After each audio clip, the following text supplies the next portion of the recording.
ధనం విపరీతంగా పెరగాలంటే, ధనాకర్షణ ఉండాలంటే మీ ఇంట్లో 4 చోట్ల పాటించవలసిన విధి విధానాలు. మొదటిది గుమ్మం, రెండవది వంటగది, మూడవది బీరువా, నాలుగవది పూజా మందిరం.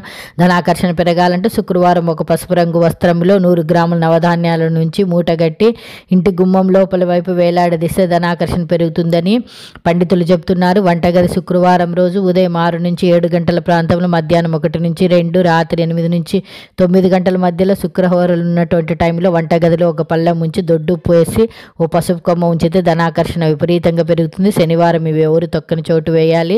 బీరువా ధనాకర్షణ పెరగాలంటే పసుపు వస్త్రము లేదా తెలుపు రంగు వస్త్రం తీసుకొని పచ్చకర్పూరం, కొన్ని యాలక్కులు వేసి మూటగట్టి బీరువాలో ఉంచితే ధనాకర్షణ విపరీతంగా పెరుగుతుంది. 4 పూజా మందిరం. రోజు పూజ చేసుకున్నాక పచ్చిపాలు నైవేద్యంగా పెట్టాలి. ఏ దేవుడికి పూజ చేసినా పచ్చిపాలు నైవేద్యంగా పెట్టి దానిని మనము తర్వాత కాఫీ చేసుకోవడానికి వినియోగించుకోవచ్చు. దీని ద్వారా విపరీతమైనటువంటి ధనాకర్షణ పెరుగుతుంది. నవధాన్యాలు మాత్రం 3 నెలలకు ఒకసారి మార్చుకుంటూ ఉండాలి. పాత నవధాన్యాలను ఎవరు తొక్కని చోటు వేయాలి. ఈ వీడియో నచ్చితే తప్పకుండా లైక్ చేయండి, షేర్ చేయండి, సబ్స్క్రైబ్ చేసుకోవడం మాత్రం మర్చిపోండి.